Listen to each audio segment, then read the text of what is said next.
ये भी प्रमेयिका पे ही आधारित क्वेश्चन है। ये भी क्या है, प्रमेयिका पे ही आधारित क्वेश्चन है। इसको हम लोग सॉल्व करते हैं। अब कैसे सॉल्व करेंगे, ये भी एक एनसीईआरटी का ही क्वेश्चन है, जिसको हम लोग पहेली बोलते हैं। क्या बोलते हैं इसको, पहेली। ये है एक पहेली। तो कहाँ चला गया, क्या नाम है इसका, पहेली। ये एनसीईआरटी में दिया हुआ पहेली है। एनसीईआरटी में ये दिया हुआ पहेली है।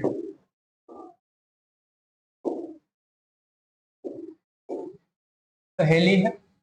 अब इसको हम लोग देखते हैं कि ये पहेली क्या कह रहा है, कैसे इसको हम लोग सॉल्व करते हैं। कह रहा है, एक विक्रेता सड़क पर चलते हुए अंडे बेच रहा था। एक विक्रेता जो है ना, सड़क पर चलते हुए अंडे बेच रहा था। इसके पहले हम क्या समझाए थे, इसके पहले कि कोई भी क्वेश्चन होता है तो आप 3 तरीका से सोचिएगा, उसके बाद ही सॉल्व कीजिएगा। तो सबसे पहले बेसिकली सबसे अच्छा तरीका है कि उसको अच्छा से रीड कीजिए, पढ़िए कि क्वेश्चन क्या कर रहा है। ऐसे पढ़िए कि क्वेश्चन बोले और आप उसका आंसर दो। समझ में आ रहा है। चलिए, एक विक्रेता सड़क पर चलते हुए अंडे बेच रहा था। एक आलसी व्यक्ति जिसके पास कोई काम नहीं था, एक आलसी जो व्यक्ति था उसका कोई काम धंधा नहीं था। जब काम धंधा नहीं था ने उससे विक्रेता से वाक्य युद्ध किया, वाक्य युद्ध प्रारंभ कर दिया। उसने क्या कर रहा है कि विक्रेता से वाक्य युद्ध यानी कि बकैती करना शुरू कर देता है। ये समझे, नहीं होता है तू मैं करना, किसी कोई जा रहा है बेचने के लिए बिना मतलब का किसी से झगड़ा कर लेना, तू मैं कर लेना। अब ये क्या करता है कि झगड़ा कर लेता है, तू मैं करना शुरू करता है, वाक्य युद्ध कर लेता। इससे बात आगे बढ़ गई और इनसे अंडे की टोकरी छीनकर सड़क पर गिरा दिया। और तू मैं करते करते इसे बात जो है आगे बढ़ जाता है और टोकरी को क्या करता है, छीन करके पटक देता है। विक्रेता ने पंचायत से कहा कि उस व्यक्ति से टूटे हुए अंडे का मूल्य देने को कहे। पंचायत ने विक्रेता से पूछा कितने अंडे थे। पंचायत ने विक्रेता से क्या पूछ रहा है कि बताइए आप कि अंडे कितने थे, तब ना हम बताएंगे वो कितना देना है, क्या करना है। तो जो अंडा जो बेचने वाला था ना, वो होशियार था बाबू, पढ़ा लिखा व्यक्ति था, वो भी मैथमेटिशियन था वो, जो अंडा बेच रहा था। अब वो क्या कर रहा है, उलझन में डाल रहा है। कैसे उलझन में डाल रहा है, चलिए हम लोग आगे देखते हैं कि कैसे उलझन में डाल रहा है। ये क्या कह रहा है कि 2-2 गिनने पर एक बचता है। कैसे उलझन में डाल रहा है ये कि 2-2 जो गिन रहा है ना, 2-2 गिनने पर एक बचता है। यानी कि कह रहा है कि दो अगर हम लोग अंडा गिने तो एक बचेगा। 3-3 गिनने पर, 3-3 अंडा गिनने पर 2 बचेगा। अब ये किसके फॉर्म में कह रहा है, ये प्रमेयिका के फॉर्म में बता रहा है। किसके फॉर्म में बता रहा है, ये प्रमेयिका के फॉर्म में बता रहा है। ये बता रहा है कैसे, प्रमेयिका के फॉर्म में। अब कह रहा है कि 4-4 गिनने पर 3 बचेगा, 5-5 गिनने पर 4 बचेगा, 6-6 गिनने पर 5 बचेगा और 7-7 गिनने पर कुछ नहीं बचेगा। हो कुछ नहीं बचेगा, 7-7 गिनने पर कुछ नहीं बचेगा। अब कह रहा है यहां से कि 150 से अधिक अंडा नहीं था टोकरी में। यानी कि ये कह रहा है कि 1 से 50 से अधिक अंडा नहीं था टोकरी में। अब सॉल्व कैसे करेंगे कि उसके पास अंडा कैसे था, कितना था। अब हम प्रमेयिका की सहायता लेंगे। अब सोचेंगे कैसे, यहां से सोचना बड़ी इंपॉर्टेंट है। सॉल्व कैसे करेंगे इस क्वेश्चन को सॉल्व। चलिए आगे बढ़ते हैं। हम लोग इसको 2 तरीका से क्वेश्चन को सॉल्व करें। पहला तरीका जेन्युइन तरीका हम लोग अपनाएंगे, ठीक है।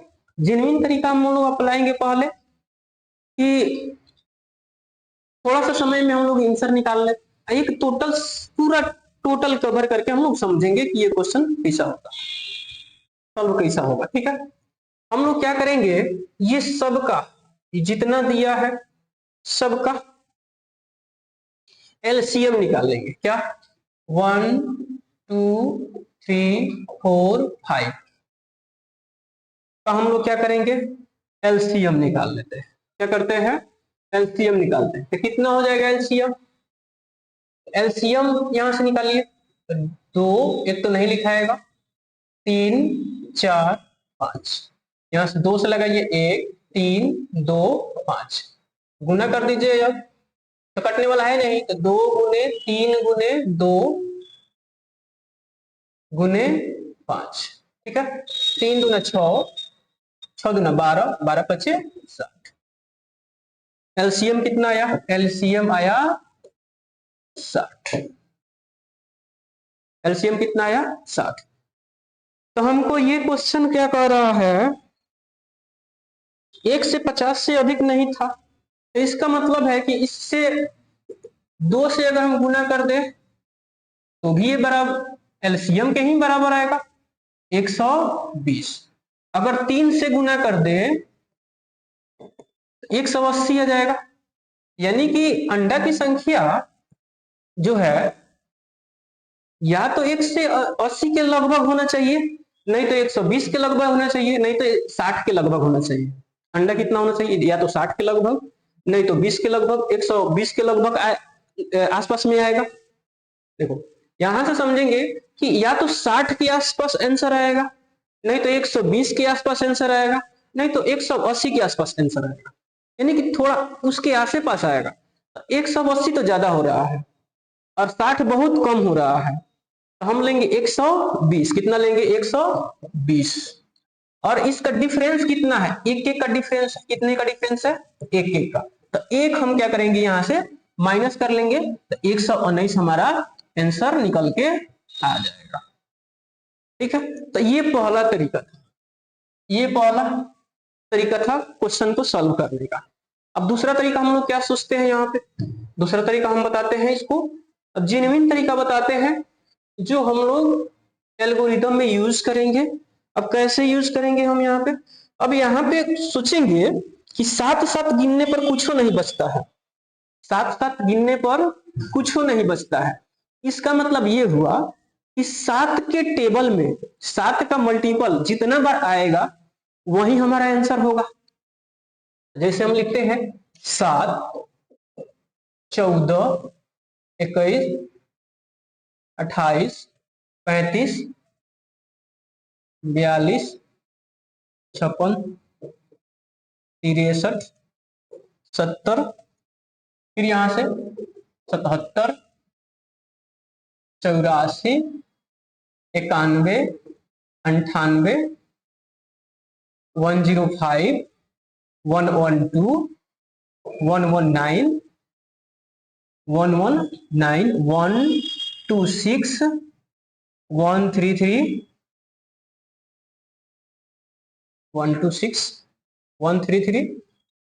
अब इसके आगे हम लोग बढ़ते हैं, 9 9 6 119 7 126 6 7 13 133 140 140 और फिर 149। और इससे अधिक नहीं रख सकते हैं, इससे अधिक हम लोग नहीं रख सकते हैं क्योंकि 150 से ज्यादा हो जाएगा।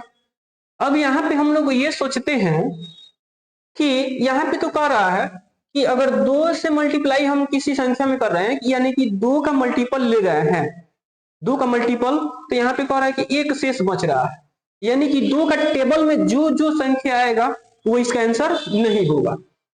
2 के टेबल में जो जो संख्या, यानी कि 2 से कटने वाला जो संख्या होगा, पूरा पूरा कट जाने वाला जो संख्या होगा वो उसका आंसर नहीं होगा। क्यों, क्योंकि यहाँ पे कंडीशन क्या कह रहा है कि 2 से गुना करने पर, यानी कि 2 के मल्टीपल करने पर एक बच रहा है, तो यहाँ पे इसका मतलब कि 2 वाला पूरा क्लास हो जाएगा, खत्म हो जाएगा। तो ये 2 से पूरा पूरा कट जाएगा, ये 2 से पूरा पूरा कट जाएगा, तो कौन कौन, 14 कट जाएगा, 28 कट जाएगा, 42 कट जाएगा, 56 कट जाएगा, 70 कट जाएगा, 140 कट जाएगा, 126 कट जाएगा, 112 कट जाएगा, 98 कट जाएगा, 84 कट जाएगा। ये 2 से पूरा पूरा कट जाएगा। अब जो संख्या बचल है, अब 3 से करने पर कितना 2 से स्पेशल, यानी कि 3 के पहाड़ा में जो आएगा वो भी जो आए पूरा पूरा कटने वाला होगा, 3 से भी पूरा पूरा कटने वाला होगा, वो भी आंसर नहीं होगा। तो 3 से ये कट जाएगा, 3 से ये नहीं कटेगा, 3 से ये भी नहीं कटेगा, 3 से ये कट जाएगा, 3 से ये नहीं कटेगा, इसके बाद ये नहीं कटेगा, 3 दिया ना, ये नहीं कटेगा, ये नहीं कटेगा। चलिए आगे बढ़ते हैं हम लोग। अब कह रहा है यहाँ के 4 से, तो 2 से कटता है, वो 4 से भी कटता है। अब 5 से, तो 5 से कटने वाला 4 बच रहा है, यानी कि 5 से कटने वाला भी आंसर नहीं होगा, ये नहीं होगा, ये नहीं होगा। उसके बाद हमारा ये नहीं होगा। अब जो संख्या होगा बारी बारी से उसको चेक करेंगे। अब कैसे चेक करेंगे हम लोग, ये 7 तो सबसे छोटा नंबर है, तो 7, क्योंकि 7 से भाग देने पर कुछ नहीं बचता, यानी कि हम लोग कैसे चेक करेंगे यहाँ पे कि किसी 7 को उठाते हैं। अब आंसर कैसे होगा कि 2 से भाग देने पर, 2 से भाग देने पर कितना आना चाहिए, 2 का मल्टीप्लाई होना चाहिए, यानी कि 1 से बचना चाहिए। तो 7 में हम 7 से भाग दे रहे हैं। 1 मिनट, पहले वाला हम लोग ये वाला यूज पहले हम लोग प्रूफ करते हैं इसको। 2 से 7 में 2 तिया 6, 1 शेष बचा, यानी कि 2 का पेयर लगाएंगे हम लोग तो 1 शेष बनेगा, ये तो सही है। फिर दूसरा, तो यहाँ पे 1 शेष, अब 3 से लगा के देखते हैं, 3, फिर 7 में लगाते हैं, तो 3 दूना 6, 1 शेष बचा, यानी कि यहाँ पे कह रहा है कि 2 बचना चाहिए, तो ये रॉन्ग हो जाएगा, ये आंसर नहीं हो पाएगा। ये तो हम लोग फिर इसको छोड़ देंगे, आगे बढ़ेंगे। आगे बढ़ेंगे तो आगे कौन सा संख्या बचल है, 49 बचल है, 49 बचल है, तो 49 को चेक करेंगे कि आंसर होगा कि नहीं होगा। अब 49 में 2 से भाग देंगे, 2 दूना 4, ऊपर से उतरा 9, 2 चौका 8, ऊपर से उतरा 1 शेष बचा, यानी कि ये सेटिस्फाई कर रहा है। यहाँ पे 1 बच रहा है भाग देने से। फिर अब 2 से भाग देके 3 से भाग देके देखते हैं, 49 में 3 का 3, यहाँ पे 1 उतरा, यहाँ पे 9, 3 छके 18, यहाँ पे 1 शेष बचा, यानी कि 3 को लेने पे 2 शेष बचना चाहिए, तो यानी कि यहाँ पे ये भी आंसर नहीं होगा। हम इसी तरह सब चेक करेंगे, और चेक करने के बाद हम लोग डायरेक्ट अब जो आंसर उसको हम लोग चेक कर लेते हैं। अब कैसे इसको चेक कर लेते हैं, चलिए हम लोग अब उठा लेते हैं 119 को, अब चेक करते हैं। सबको छोड़ मिटाइए और सबको छोड़िए, और यहां से आप चेक कीजिए कि आंसर हो रहा है कि नहीं हो रहा है। इसको भी हम लोग इरेज कर देते हैं। चलिए 119, इसको हम लोग 2 से भाग देते हैं, 2 पच्चे 10, 1 9, 9 दूना 18, यानी कि 2 से भाग देने पे हमारा 1 शेष बच रहा है।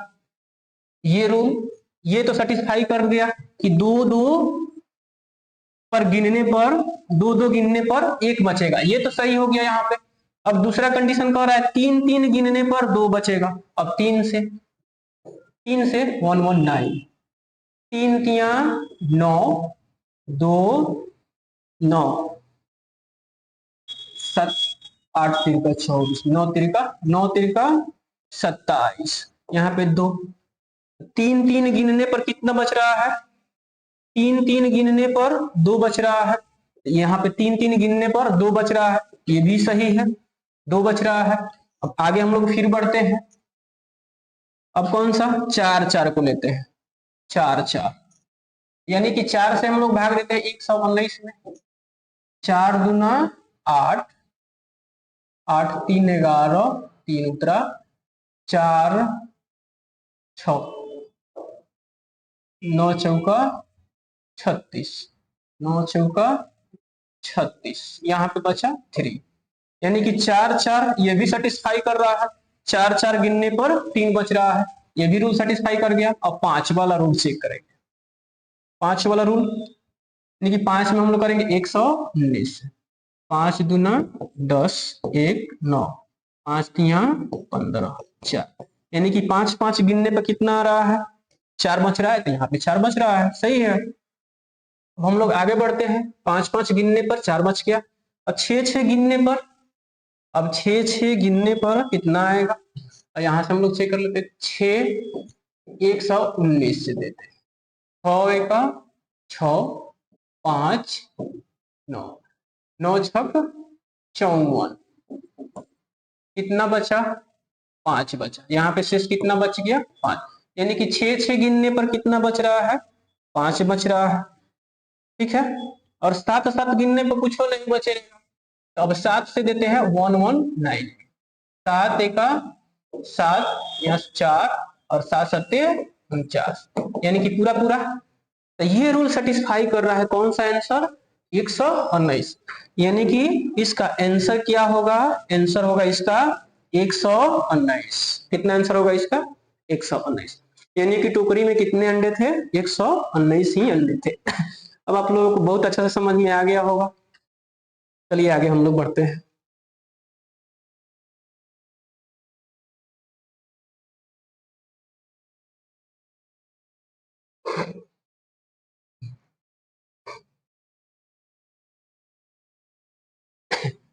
अब इसको हम लोग समझते हैं, इसको यूक्लिड विभाजन एल्गोरिदम को हम लोग समझते हैं। एल्गोरिदम पहले जो हम लोग पढ़े थे वो प्रमेय का था, अब जो पढ़ेंगे हम लोग एल्गोरिदम था, एल्गोरिदम पढ़ेंगे। तो एल्गोरिदम क्या है कि यह एक यूक्लिड विभाजन प्रमेयिका पे आधारित, प्रमेयिका ये तो आ गया ना समझ में कि प्रमेयिका पे ही आधारित है। ये किस पे आधारित है? ये प्रमेयिका पर ही आधारित है। इसका प्रयोग दो धनात्मक पूर्णांकों a और b, इसमें से a बड़ा होगा b से, HCF नीचे दर्शाए गए विधि द्वारा किया जाता है। यानी कि जिस जिस विधि से हम लोग दर्शाएंगे, ये टोटल विधि लिखा गया है। ये दूसरा चरण है, पहला चरण है और तीसरा चरण है, ठीक है। तो पहला चरण में क्या कर रहा है कि Q और R ज्ञात करने के लिए यूक्लिड विभाजन प्रमेयिका का यूज करेंगे। Q और R ज्ञात करने के लिए, यानी कि Q जो है, जैसे मान लेते हैं यहाँ पे ये क्या कर रहा है? HCF यहाँ पे जो है कह रहा है कि Q और R, यानी कि ये वाला Q और यहाँ वाला R किससे अप्लाई करके, यानी कि B और A, ये प्रमेयिका से हम लोग प्रमेयिका पे से अप्लाई करके, यानी कि प्रमेयिका पे आधारित ये जो है उसी से उसका ही यूज करके Q और R, यहाँ पे हम लोग Q और R ज्ञात करेंगे और प्रयोग करेंगे, जहां A equals to B Q plus R और A 0 less than equals to R और लेस देन B। इसके पहले हम लोग अच्छा से पढ़ चुके हैं। दूसरा चरण में कह रहा है कि R जब तक 0 नहीं होगा, यदि R 0 है तो HCF क्या होगा? B होगा। अगर R 0 है तो HCF क्या होगा? यहाँ का B होगा। कौन सा? ये वाला B हमारा HCF होगा। हम इसके पहले भी पढ़ा चुके हैं, ठीक है। अब तीसरा चरण, इस प्रक्रिया को तब तक जारी रखिए तब तक शेषफल शून्य ना आ जाए, इसको भी हम लोग चर्चा कर चुके हैं। इस स्थिति वाला भाजक ही HCF AB साथ ही HCF AB BQ का बराबर हो जाता है। अब एल्गोरिदम क्या है? एक सुपरिभाषित चरणों की एक श्रृंखला होती है जो एक विशेष प्रकार की समस्या को हल करने की एक प्रक्रिया या विधि प्रदान करती है, ठीक है। अब देखिए एल्गोरिदम शब्द है, क्या है? एल्गोरिदम है। तो एल्गोरिदम शब्द जो है एक फारसी गणितज्ञ अल-ख्वारिज़मी के नाम पर ये दिया गया है। चलिए हम लोग आगे बढ़ते हैं।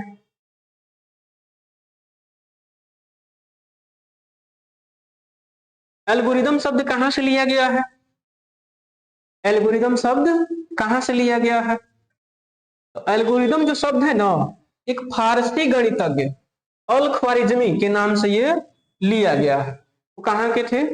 फारसी गणितज्ञ थे और उनका नाम था अल-ख्वारिज़मी। क्या नाम था उनका? अल-ख्वारिज़मी।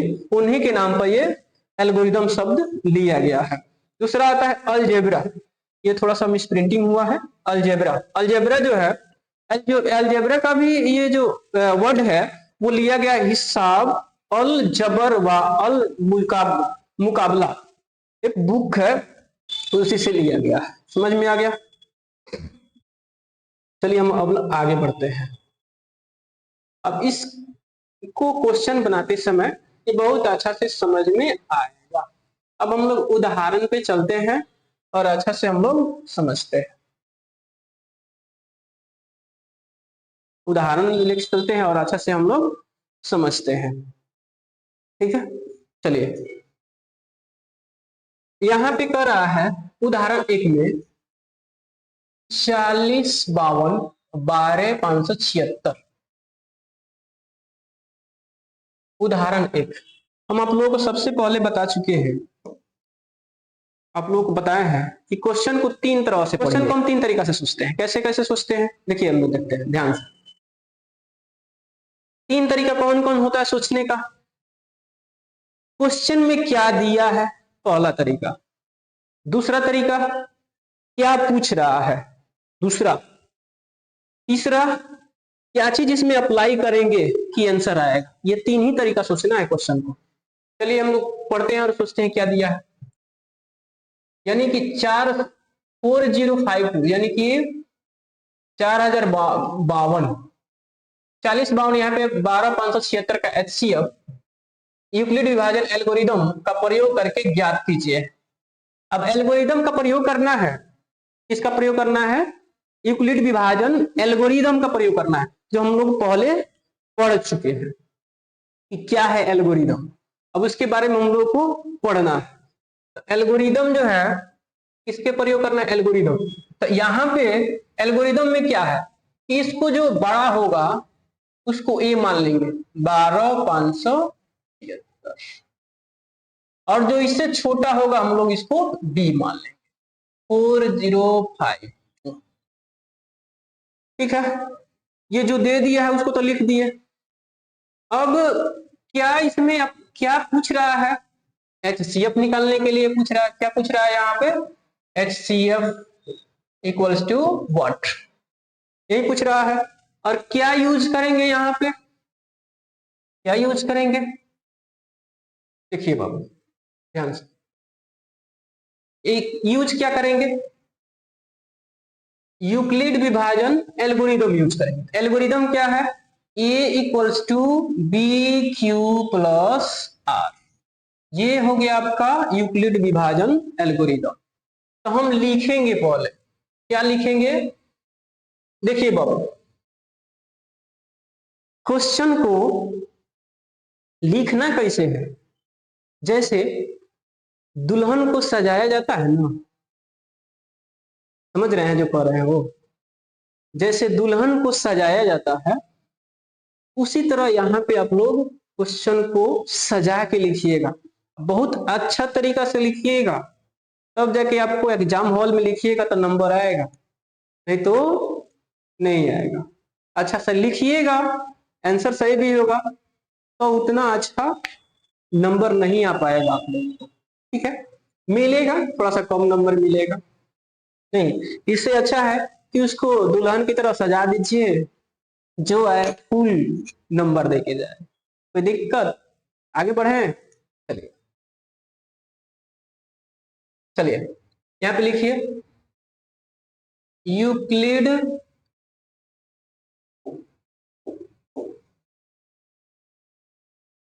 यूक्लिड विभाजन एल्गोरिदम से। क्या है एल्गोरिदम? क्या है एल्गोरिदम? चलिए लिखते हैं A equals to B Q plus R, ये हमारा एल्गोरिदम हो गया। अब इसको बनाना कैसे है अब ध्यान से समझिएगा।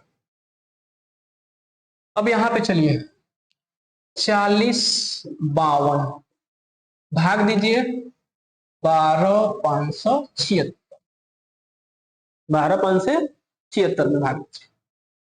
अब देखिए सोचना कैसे, इतना बहुत बड़ा बड़ा क्वेश्चन जब आ जाता है ना तो सोचने का तरीका अपना बदल दीजिए।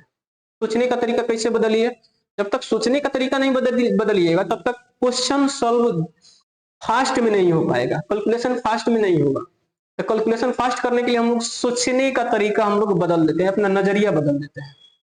चलिए, हमको यहाँ पे ए पता है, ये कितना है यहाँ पे 12,576। बी कितना दिया है 4052 गुना यहाँ पे क्यू हमको नहीं पता, प्लस आर भी हमको नहीं पता है। दो चीज हमको नहीं पता है। अब ये दोनों चीज पता करना बहुत ही जरूरी है। अब किस से हम पता करेंगे? तो एल्गोरिदम का यूज करेंगे और पता करेंगे। ये हमको पता नहीं, ये ए का वैल्यू पता है, बी का वैल्यू पता है, क्यू का वैल्यू हमको पता नहीं और आर का वैल्यू हमको पता नहीं। अब पता करने के लिए हम लोग इधर चलते हैं, अब किसमें? अब इसमें इसे भाग देते हैं 4052 में 12,576 से भाग देते हैं, भाग दीजिए। तो ये देखिए, ये जो है किसके अराउंड आ रहा है?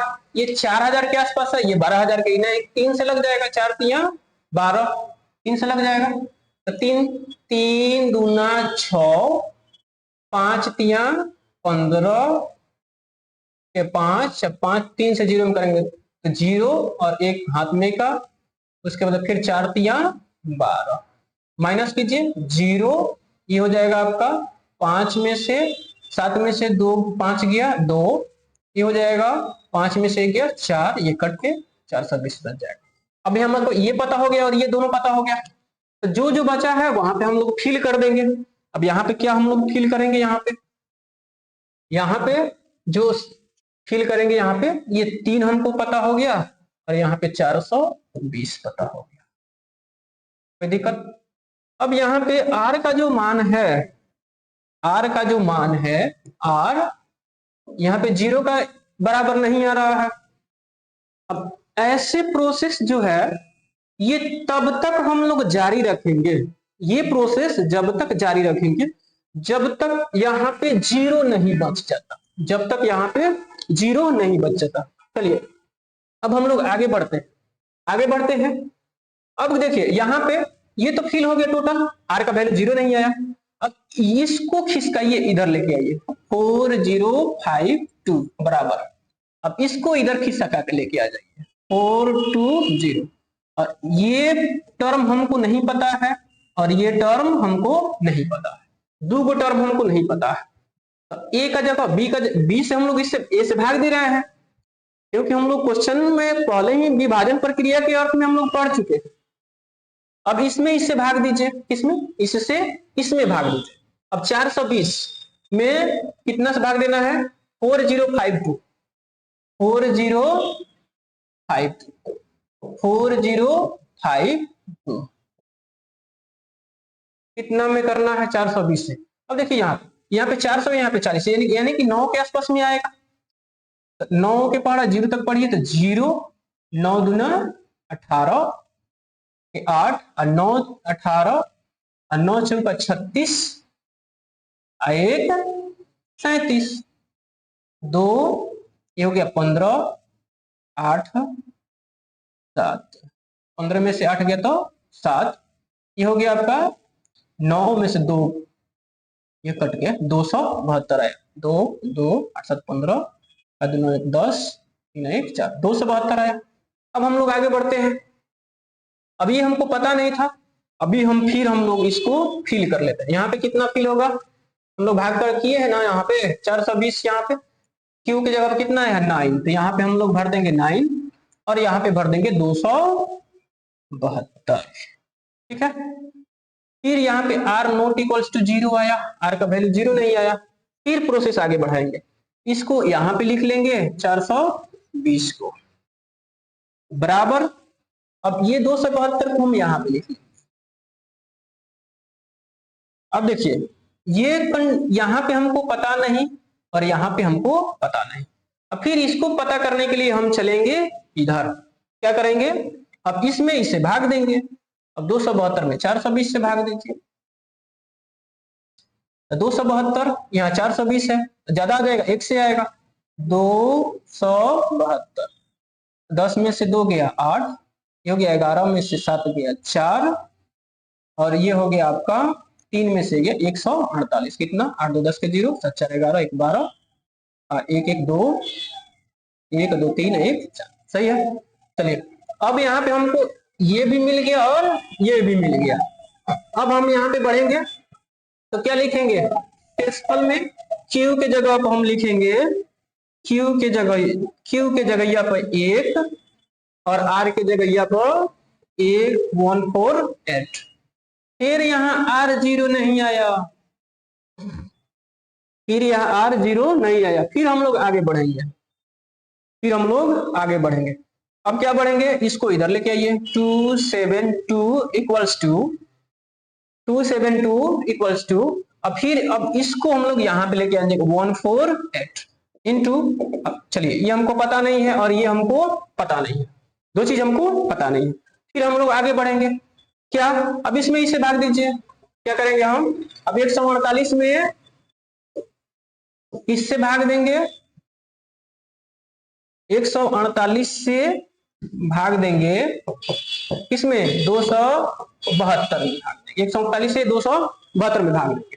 अब 148 से 272 में दीजिए तो फिर ये 150 के आसपास में है, 150 300 हो जाएगा, एक ही आएगा 148। 12 में से 8 गया तो 4, ये हो गया 6 में से 4 गया तो 2, ये आपका 2 में से 1 गया तो 1। ठीक है, कितना बचा? 8 4 12, 6 124 आया। अब हम लोग फिर यहाँ पे फिल कर लेंगे, जो चीज घटल था हमको यहाँ पे मिल गया है। फिर यहाँ पे 1 फिल करेंगे और यहाँ पे कितना फिल करेंगे? 124। फिर आर के बाद नॉट इक्वल्स टू 0 आया। फिर आगे बढ़ेंगे। अब इसको हम लोग यहाँ पे ले लेंगे 148 इक्वल्स टू, फिर 124। ये हमको पता नहीं और ये हमको पता नहीं। फिर इसके जगह पर हम लोग क्या भरेंगे? फिर यहाँ पे चलेंगे।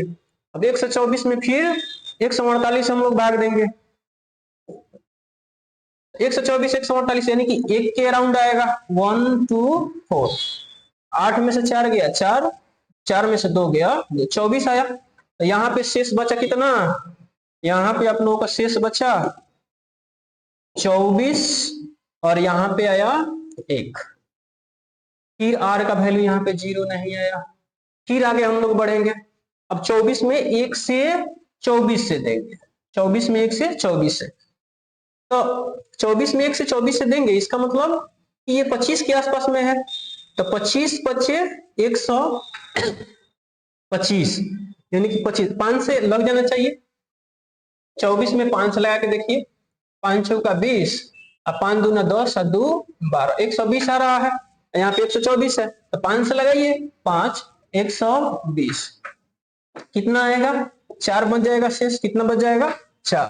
तो यहाँ पे जब 24 हम लोग दे रहे हैं, चलिए यहाँ तो फिल कर लिए। अब इसको इधर आ लीजिए, 124 बराबर हो जाएगा 24 को यहाँ पे लाइए, और ये हमको पता नहीं और ये हमको पता नहीं। अब इसको फिल करने के लिए हम लोग तो यहाँ देख लिए हैं, यहाँ पे भरना है 5 और यहाँ पे भरना है 4।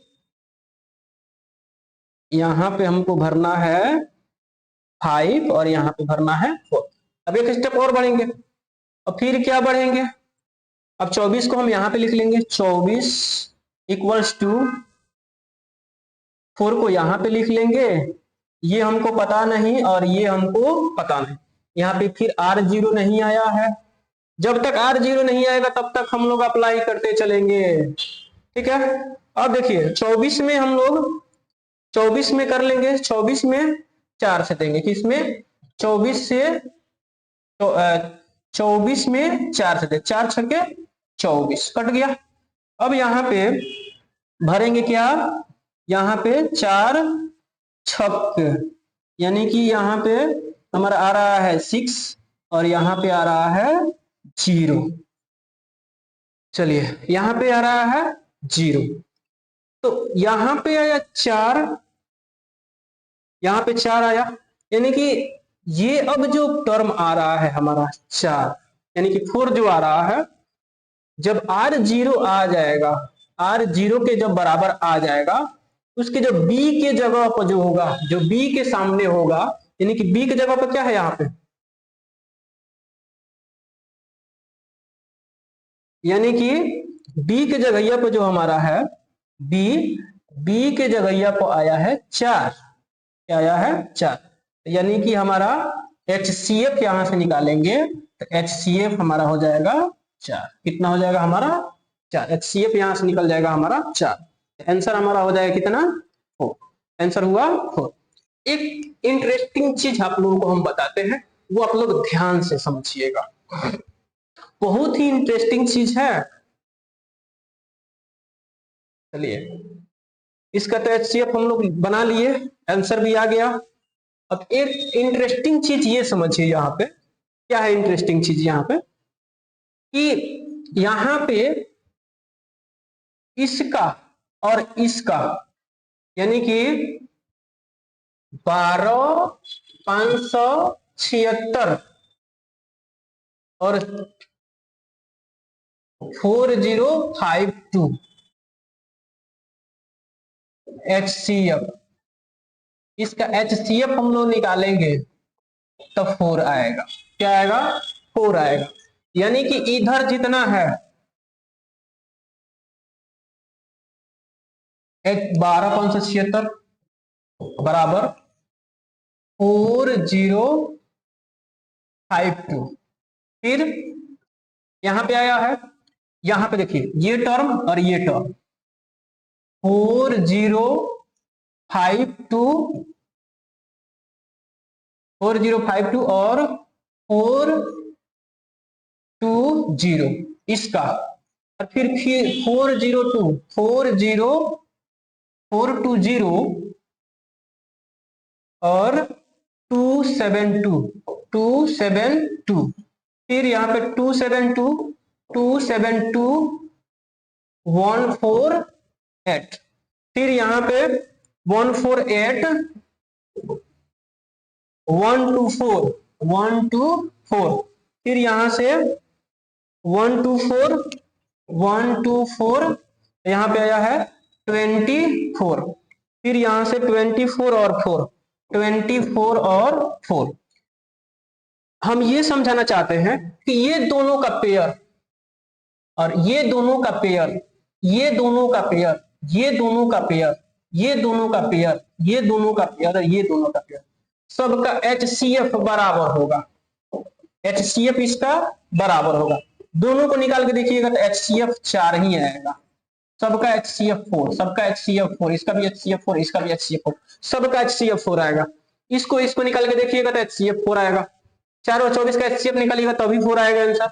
148 124 का आंसर निकालिएगा तभी 4 आएगा। 172 और 148 का HCF निकालिएगा तभी तभी आपका 4 ही आंसर आएगा। 420 और 272 का HCF भी 4 आएगा। 4052 या 425 इसका भी HCF 4 आएगा। यानी कि हम जितना यहाँ पे लिखे हैं, ये बहुत ही इंटरेस्टिंग फैक्ट है, आप लोगों को समझना चाहिए इस फैक्ट को, समझे, बहुत ही इंटरेस्टिंग फैक्ट है ये। आपको को ये समझना चाहिए कि ये जो नंबर है, जो नंबर इधर आ रहा है, सबका HCF बराबर आएगा। क्या आएगा बराबर आएगा। आप लोग निकाल करके इसको चेक कर लीजिएगा, इसको देख लीजिएगा क्या दिक्कत है। अब यहां तक कोई प्रॉब्लम आप लोगों को नहीं होना चाहिए। चलिए हम लोग अब आगे बढ़ते हैं। क्या